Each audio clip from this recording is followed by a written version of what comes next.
Tonight, we have 3 disturbing Park Ranger horror stories about Park Ranger Bigfoot encounters.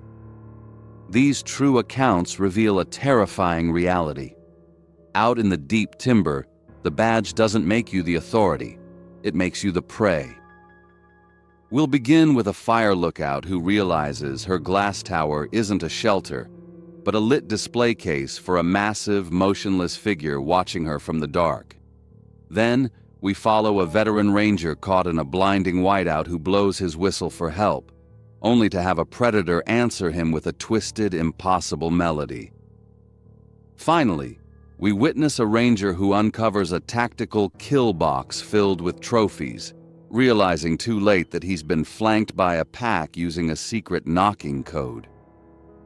The worst feeling in the woods isn't being alone.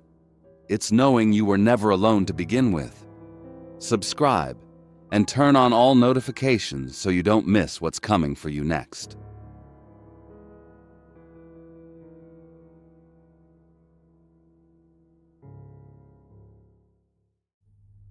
There is a specific suffocating kind of blindness that comes from working in a fire tower at night. It is a matter of simple, cruel physics. When the world outside is pitch black and the overhead lights inside are blazing, the glass walls stop being windows and transform into mirrors. You lose the forest. You lose the horizon. You are left with nothing but your own reflection, your desk and your coffee mug, repeated 4 times on every side. You become a bright, glowing specimen in a glass display case suspended 40 feet in the air, while everything else in the forest watches you from the dark. For Ranger Price, this was the job. She was a paid observer who spent half her shift unable to see anything but herself. It was 2:15 in the morning. The Willamette National Forest was a vast, breathing void beneath her. Inside the cabin, the fluorescent bulb buzzed with a clinical electric hum, the sound of a hospital waiting room, not the wilderness. Ranger Price sat in her chair, the center of her own private spotlight, feeling the distinct prickly sensation of being exposed. It was the feeling of skin crawling, the biological alarm that rings when eyes are on you. She picked up her binoculars to break the illusion, pressing the lenses tight against the cold glass to force her vision out into the night. West sector, clear. North sector, clear. Then she swept the glass toward the northeast, toward the old deactivated Tower 7. She stopped. The breath caught in her throat, a physical hitch that hurt her chest. There was a break in the pattern. The deactivated tower, a rusted metal skeleton standing 800 yards away, was supposed to be empty. It had been condemned and stripped bare since 2018. But on the outer platform, gripping the railing, there was a shadow. Ranger Price froze. She adjusted the focus wheel with trembling fingers. The blur sharpened into a silhouette. It was black, dense, and absolutely motionless. And it was looking right at her. The stillness was the first violation of nature. Animals in the forest are never truly still. A bear shifts its weight. A deer twitches its ears.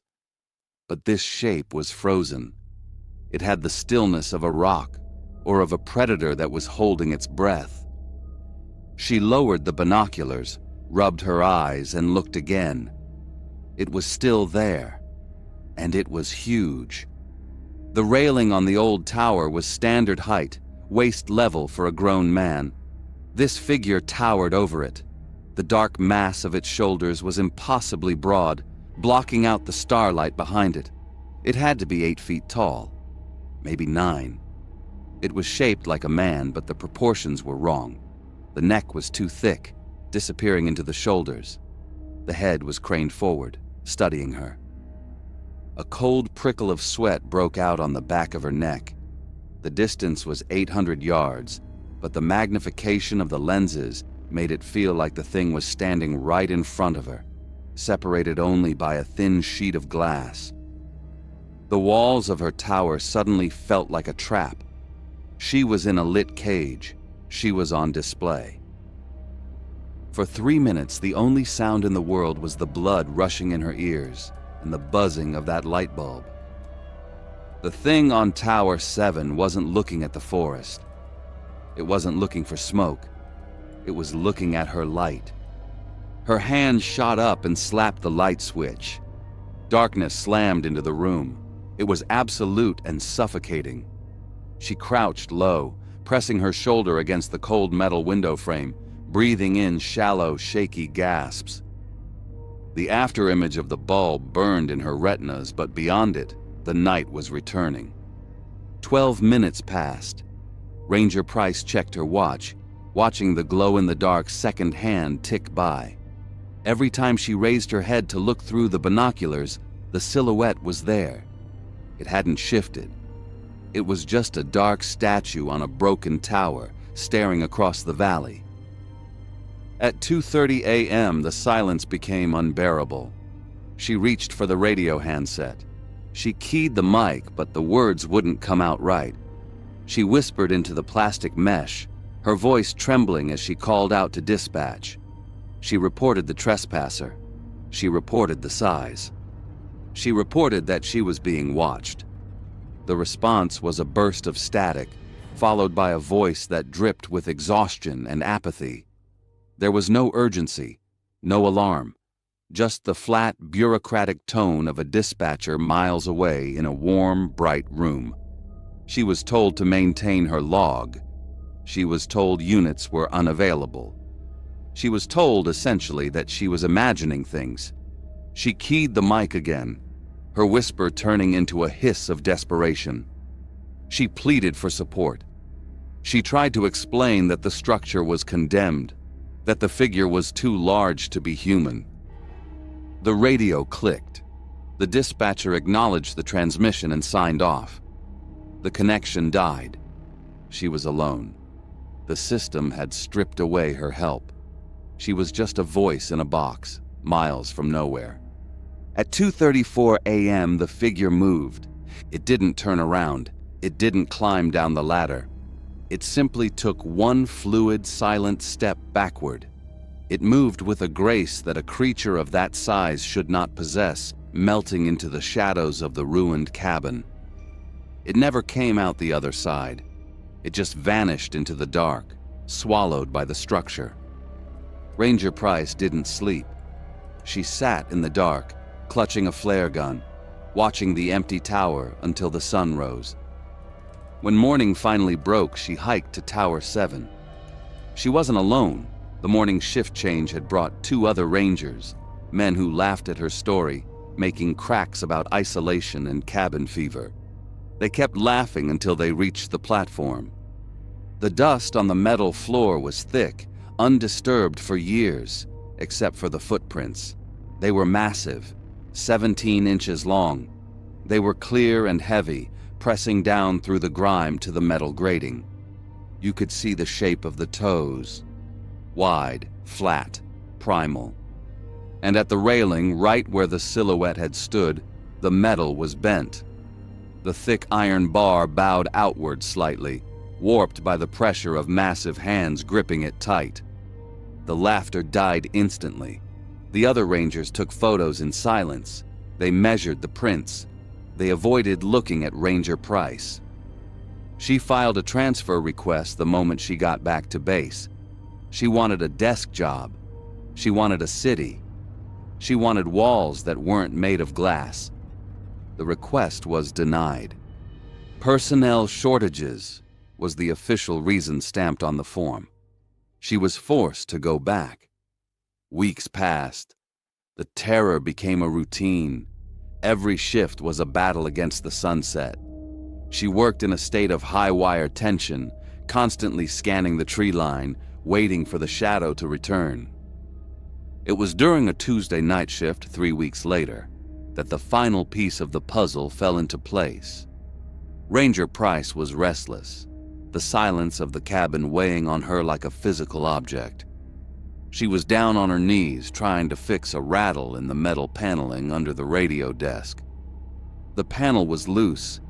She pulled it back to tighten the screw, and something slid out from the gap between the wall and the desk. It was a thick manila envelope, covered in dust. Inside were papers, the personnel file for the previous ranger, a man named Elwood. Price sat on the floor, reading through the pages under the hum of the fluorescent light. There were disciplinary reports, warnings about unprofessional conduct, and finally, a psychiatric discharge form.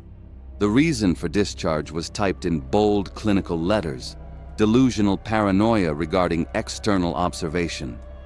Her blood ran cold. Elwood hadn't just lost his mind. He had seen it too. He had reported it. He had screamed for help into the same radio she used. And the system hadn't just ignored him. They had buried him. They knew. The agency knew that something was out here watching the towers. They knew about the pattern, and they kept sending people up anyway. Now Ranger Price works in the dark.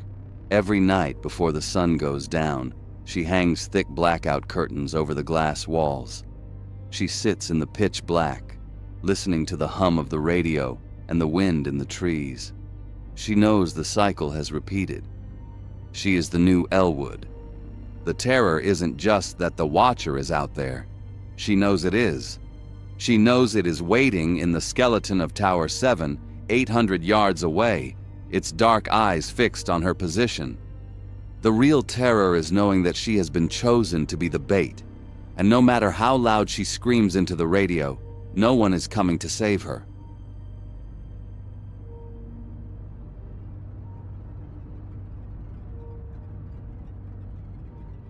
The cold in Glacier National Park doesn't just touch you, it occupies you. At 15 degrees, the air stops feeling like oxygen and starts feeling like glass. Ranger Finley knew this cold. After 28 years of service, he knew the bite of the wind and the silence of the pines. He was a man of order. But at 3:45 p.m. on a Tuesday in midwinter, that order dissolved. It began with the weather. The sky collapsed. A whiteout descended like a heavy curtain, dropping visibility from miles to mere inches in a single breath. The world was erased. The familiar landmarks, the ridge to the west, the timber to the east, were gone, replaced by a suffocating void of white. Finley stopped. He planted his boots deep into the drift, fighting the rising panic.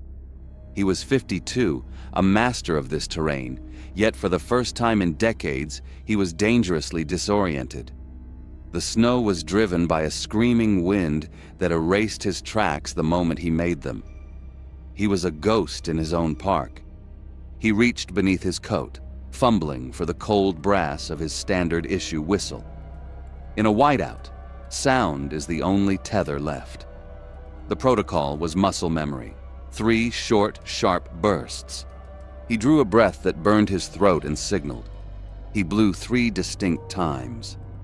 The sound was thin, a sharp metallic shriek swallowed instantly by the roaring wind. Finley lowered the whistle, heart hammering, straining to hear anything over his own ragged breathing. He counted the seconds, 10, 20, 30. Then the answer came. It emerged from the white curtain ahead. A whistle cutting through the storm. 3 bursts, perfectly timed. Finley felt a wash of relief. A colleague. Someone nearby caught in the same blindness, but as the echo faded, relief turned to confusion. The rhythm was perfect, a flawless mimicry, but the tone was wrong. His whistle was brass, a piercing vibration. The answer was richer, deeper. It possessed a resonant woodwind quality, like air blown across a hollow bone.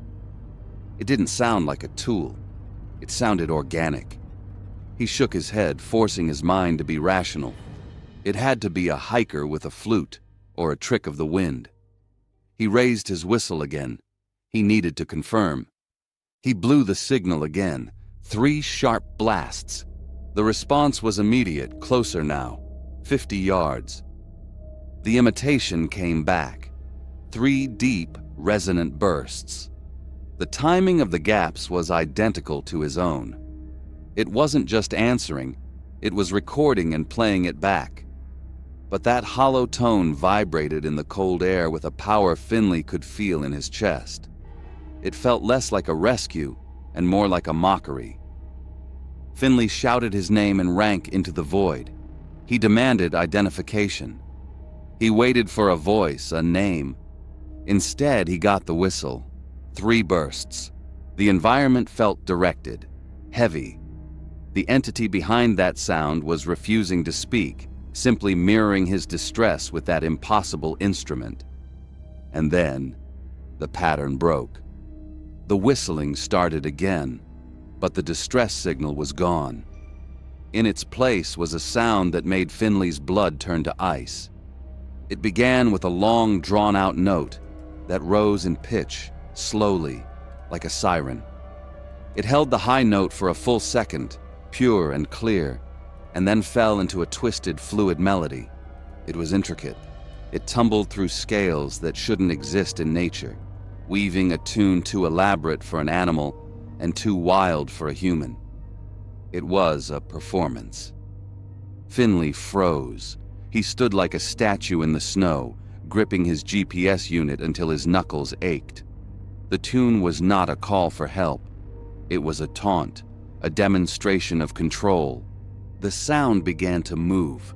It drifted to his left, the melody rising and falling with malicious energy. Then, with unnerving speed, it swung to his rear. Finley spun around, staring into the opaque wall of white. The whistling continued, mocking him, circling back to his right, then to his front. It was circling him. The realization hit him hard. He was being corralled. Whatever was out there moved through the drifts with a silence that defied physics, weaving a net of sound around him. It was a predator, toying with prey, demonstrating its advantage in the storm. For 15 minutes, Ranger Finley did not move. He did not touch his whistle. He stood in the center of the invisible circle, shivering from a primal dread. The melody continued its dance, a warbling song that seemed to laugh at him. Then, as quickly as it began, the whiteout lifted. The wind died. The snow thinned, offering a fragile view into the forest. He could see 20 feet, then 30. Simultaneously, the whistling stopped, abruptly.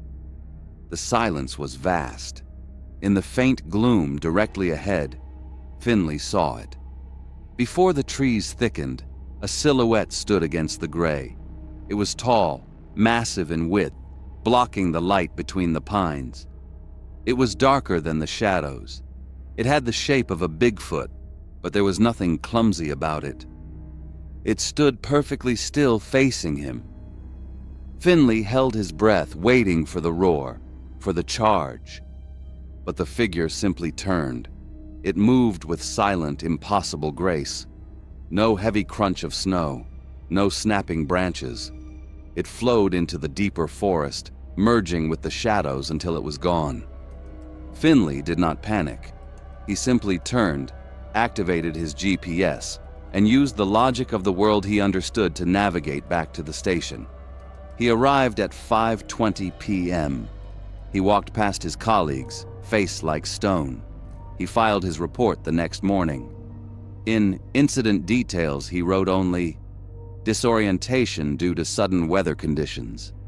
He requested a transfer away from solo winter patrols. The standard issue brass whistle, the one that summoned a predator, sits at the back of his desk drawer. Locked. Untouched. Finley never filed a real report. He only mentioned the details once in passing to his father a few months later. It wasn't a confession, just a conversation between 2 men who knew the woods. His father didn't ask questions. He didn't say he believed him, but he didn't laugh either. He just listened. The creature Finley saw was terrifying, a monster of biology and muscle. But that is not what keeps him awake. The true horror wasn't the size of the beast, it was the tune. It was the melody that demonstrated self-awareness, humor, and malice. It was the realization that the thing in the woods hadn't answered to kill him. It answered to teach him a lesson. It answered to show him that in the deep, silent white of the winter woods, he was not the master. He was just a guest, and he was helpless.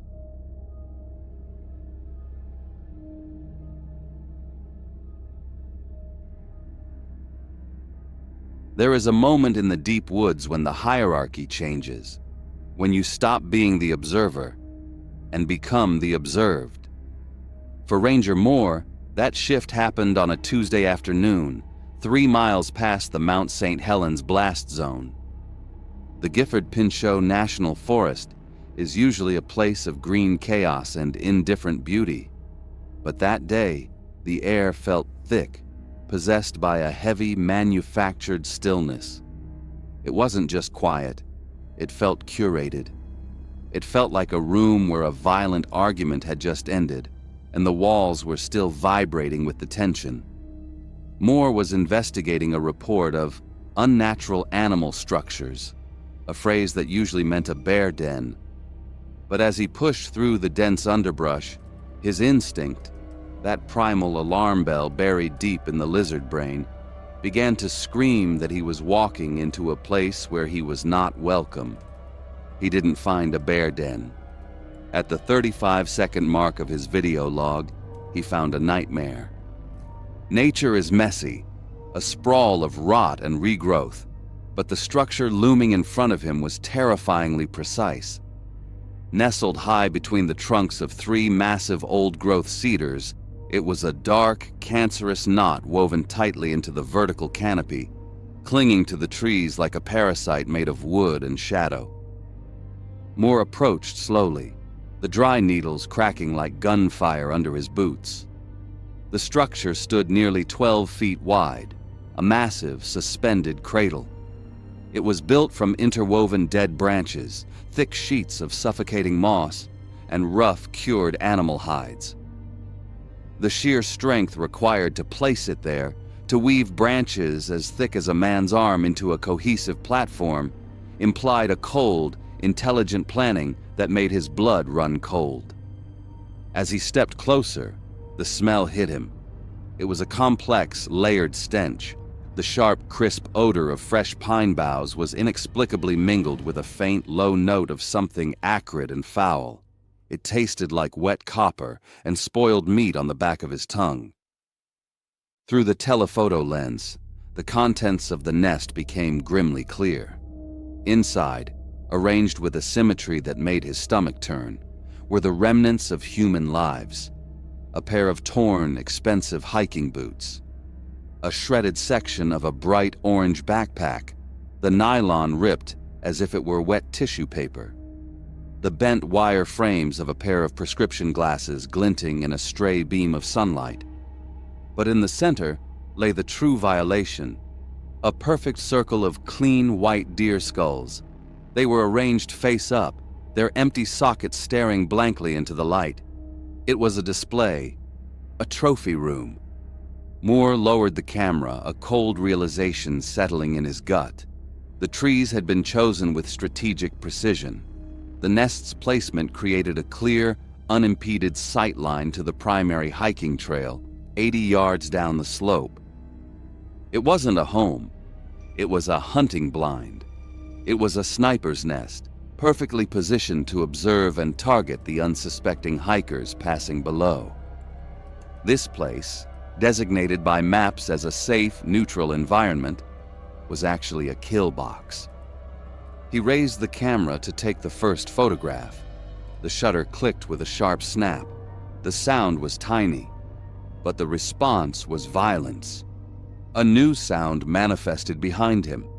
A deep, resonating knock struck the wood, heavy and authoritative, vibrating through the ground and into the soles of his boots.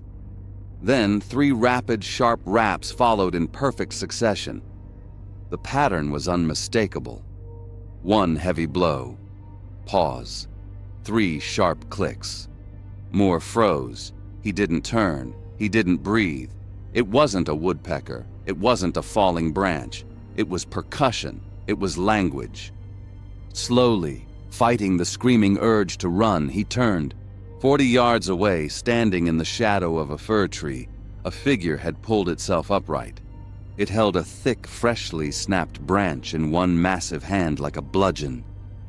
It was covered in dark, matted hair that seemed to absorb the light. Moore clocked the figure at over 9 feet tall, a titan of muscle and rage. It stood perfectly, unnaturally still, staring directly at him. The confrontation was immediate. There was no preamble, just recognition. The massive creature raised the branch. It struck a nearby cedar trunk. It delivered one heavy blow. Then, it tapped the wood 3 times in rapid succession. It mimicked the pattern exactly. Then, it tilted its enormous head, listening. It was waiting for a response. It was waiting for Moore to complete the circuit. In that moment, Ranger Moore felt the sudden, shocking realization that is the hallmark of true dread. He had lost all agency. He was no longer the authority figure here. He was merely a guest in a hostile kingdom. His training kicked in. Not his forestry training, but the deep survival instinct of a cornered animal. Do not engage. To acknowledge the communication would be to enter a contract with the predator. He began backing away. One deliberate step, then another. He moved toward the logging road where his truck was parked, 200 yards away. As he reached the tree line, maintaining eye contact, the creature began to advance. It didn't run. It flowed. It closed the distance to 30 yards, then 20, its presence acting like a physical weight on Moore's chest. He could hear it now, a deep, slow exhalation, the heavy, organic sound of massive lungs processing the air. Then the creature spoke, not with a voice, but with the forest itself. The familiar pattern, one heavy strike followed by 3 clicks, erupted from the dense brush to Moore's left, loud and jarring. Immediately, from the deep gorge to his right, the same signal echoed back, and then a 4th distinct pattern resonated from behind him. The blood drained from Moore's face. The creature in front of him hadn't been waiting for Moore to respond. It had been signaling the others. He was flanked. He was surrounded. The pretense of rational action snapped. Moore turned and ran. He sprinted the remaining distance, his boots slamming against the earth, his breath tearing at his throat. He could hear them now, heavy, pounding footsteps pursuing him through the dense underbrush, crashing through ferns and deadfall. He reached the truck, a desperate sanctuary. He fumbled the keys, hands shaking violently, and jammed the key into the ignition. The engine roared to life. He slammed the gear shift into drive, tires spitting gravel as he fishtailed onto the logging road. In his rearview mirror, just as he rounded the first bend, he saw them. Not 1, 3.